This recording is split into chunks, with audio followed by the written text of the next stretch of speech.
Hello friends, good morning. Study with ज्ञान प्रकाश में आप सभी का हार्दिक स्वागत है।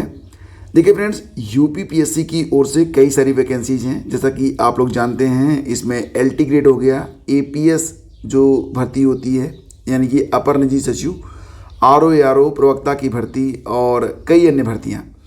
इसमें जो अर्हता की समकक्षता का विवाद फंसा हुआ है, उसको लेकर जो नई अपडेट आ रही है उसके मुताबिक कई सारी वैकेंसीज एक साथ आ सकती हैं।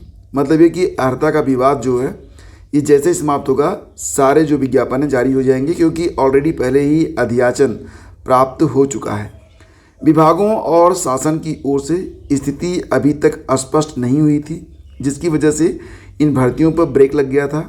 लेकिन अब कई बार आयोग ने शासन को पत्र लिखा है, तो ये उम्मीद जताई जा रही है कि निकट भविष्य में बहुत जल्दी कुल मिला के लगभग 6,900 पदों पर जो भर्तियां रुकी हुई हैं ये स्टार्ट हो सकती हैं। हाई कोर्ट के आदेश पर आयोग ने संबंधित विभागों और शासन को समकक्ष अर्हता स्पष्ट किए जाने के लिए पत्र लिखा है। अर्हता के विवाद के कारण ये भर्तियां रुकी हुई हैं और अब हो सकता है कि आगामी 2 महीने में आपको कई भर्तियां देखने को मिल सकती हैं। इनमें 2 से 3 माह का वक्त अभी लग सकता है, जैसा कि यहाँ पर बताया जा रहा है, लेकिन अब जल्दी इसके बारे में दिशा निर्देश जारी हो सकते हैं। तो जो भी एस्पिरेंट तैयारी कर रहे हैं एलटी ग्रेड की या फिर खंड शिक्षा अधिकारी की या फिर आरओ एआरओ की या फिर एपीएस की, उनके लिए खबर राहत भरी है। आगामी कुछ महीनों में आपको विज्ञप्ति देखने को मिलेगी। मतलब ये बात अगर तय हो चुकी है तो डेफिनेटली काफ़ी सुखदायक न्यूज़ है, काफ़ी अच्छी न्यूज़ है कि वैकेंसीज़ के बारे में मतलब ये एक श्योरिटी आपको मिल रही है कि हाँ वैकेंसी है और आएगी। कब तक आएगी ये तो अभी लगभग 30 से 60 दिन का समय लगेगा, लेकिन वैकेंसी के आने की जो ये पुष्टिकरण है, यही खबर आपके लिए पर्याप्त है कि आपको अपनी तैयारी में और एक अच्छे प्रयास में अब जो है कोई कमी नहीं छोड़नी है।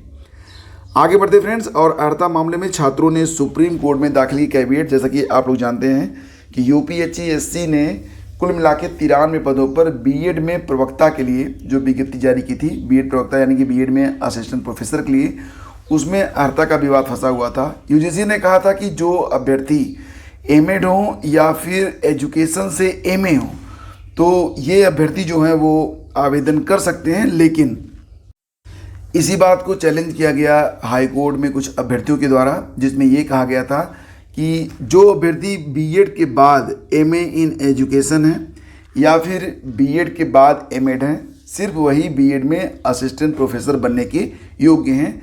यह नियमावली एनसीटी के मुताबिक है। फिलहाल हाई कोर्ट ने इसी नियमावली को सही माना था कि अगर बीएड में प्रवक्ता बनना है तो एनसीटी का जो रूल है वो यूजीसी के रूल से ऊपर स्थान रखता है। यानी कि अगर बीएड में प्रवक्ता बनना है तो आपको बीएड करना होगा, देन आफ्टर आप चाहे एमए एजुकेशन हो या फिर आप जो है एमएड हो।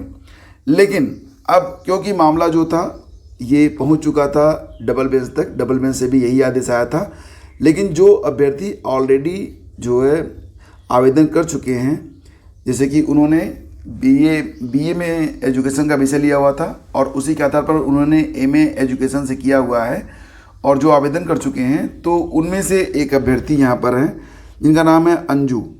तो उन्होंने सुप्रीम कोर्ट में कैविएट दाखिल किया है। उन्होंने कहा है कि उत्तर प्रदेश उच्चतर शिक्षा सेवा आयोग ने हाई कोर्ट के आदेश के खिलाफ सुप्रीम कोर्ट में अपील करने का निर्णय लिया है। ऐसे में आयोग की याचिका से पहले अभ्यर्थियों ने सर्वोच्च न्यायालय में एक कैविएट दायर की है। इसका मतलब ये होगा कि सुप्रीम कोर्ट में अगर सुनवाई होती है तो जो याची हैं उनका भी पक्ष सुने बिना कोई भी निर्णय ना लिया जाए।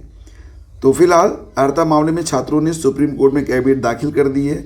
इसका मतलब यही हो रहा है कि ये जो परीक्षा होगी, अगर इस पर जल्दी कोई डिसीजन नहीं आता है तो मामला जो है कोर्ट में होने की वजह से रुका रहेगा, यानी कि परीक्षा हो नहीं पाएगी। ये भी बात यहाँ पर है। फिलहाल देखते हैं आगे क्या होता है। और यहाँ पर जैसा कि आप लोग जानते हैं कि कोई भी शिक्षक भर्ती हो, जैसे कि उच्च शिक्षा विभाग से लेकर माध्यमिक, बेसिक, प्राविधिक, व्यावसायिक शिक्षा विभाग और अल्पसंख्यक कल्याण और वक्फ विभाग में शिक्षकों और प्राचार्यों प्रधानाचार्यों के चयन के लिए प्रस्तावित उत्तर प्रदेश शिक्षा सेवा आयोग के अधिनियम 2019 में संशोधन का निर्णय लिया गया है।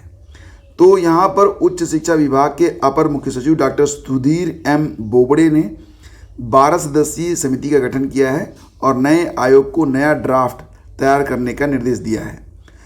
जैसा कि आप लोग जानते हैं, मुख्यमंत्री योगी आदित्यनाथ के समक्ष 4 जून और 17 दिसंबर 2020 को हुई बैठक और फिर 3 जनवरी, 15 मार्च और 4 अप्रैल 2023 को हुई प्रस्तुतिकरण के बैठक में मिले निर्देशों के अनुसार अधिनियम में संशोधनों और नए प्रावधानों सहित नए आयोग के विधेयक का नया ड्राफ्ट हिंदी और अंग्रेजी में तैयार किया जाएगा। तो इसके लिए बाकायदा 12 सदस्यीय समिति बनाई जाएगी जो कि नए आयोग का ड्राफ्ट हिंदी और अंग्रेजी में तैयार करेगी।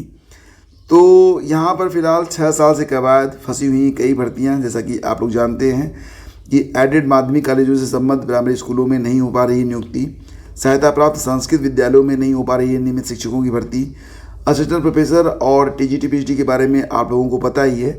तो फिलहाल जो नया आयोग है, अब उसके लिए एक 12 सदस्यीय एक समिति गठित की गई है और ड्राफ्ट तैयार होने के बाद ये प्रक्रिया आगे बढ़ेगी। वहीं पर खबर है कि स्टाफ नर्स का परिणाम यूपीपीएससी के द्वारा जारी कर दिया गया है और यहाँ पर योग्य अभ्यर्थी न मिलने की वजह से 558 पदों के सापेक्ष मात्र 275 का चयन किया गया।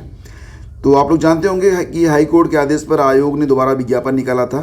4 अगस्त 2022 को आयोजित मुख्य परीक्षा में कुल 931 अभ्यर्थी ही शामिल हुए थे। बाद में इनमें से भी कुछ लोग बाहर हो गए, अंततः पदों से भी कम आवेदक रह गए थे और अंत में जब परिणाम जारी हुआ तो मात्र 275 लोगों का चयन हुआ है। बाकी लोगों को अयोग्य घोषित करते हुए बाहर कर दिया गया। वहीं पर खान निरीक्षक भर्ती का रिजल्ट भी आ चुका है और 55 पदों में से 33 पदों पर चयन हुआ है, यानी कि 2 परिणाम जारी हुए, दोनों में मान के चलिए कि लगभग आधी सीटें ही भर सकी हैं। तो आप देख रहे होंगे कि एक तरफ तो मारामारी मची रहती है कि वैकेंसी नहीं आ रही है, वैकेंसी नहीं आ रही है, और जब वैकेंसी आती है तो सीटें ही खाली चली जाती हैं। लाइक एज एलटी ग्रेड में ही आप देख लीजिए कि लगभग 10,000 समथिंग से अधिक पद थे उसमें, लेकिन लगभग कुल मिला के देखा जाए तो 3 से 4,000 पद जो थे वो खाली ही रह गए। मतलब योग्य अभ्यर्थी नहीं मिले, एक निश्चित कटाव को अभ्यर्थी जो हैं वो क्रॉस ही नहीं कर पाए। कहीं ना कहीं कुछ न कुछ तो कमी चल रही है हमारे बीच भी।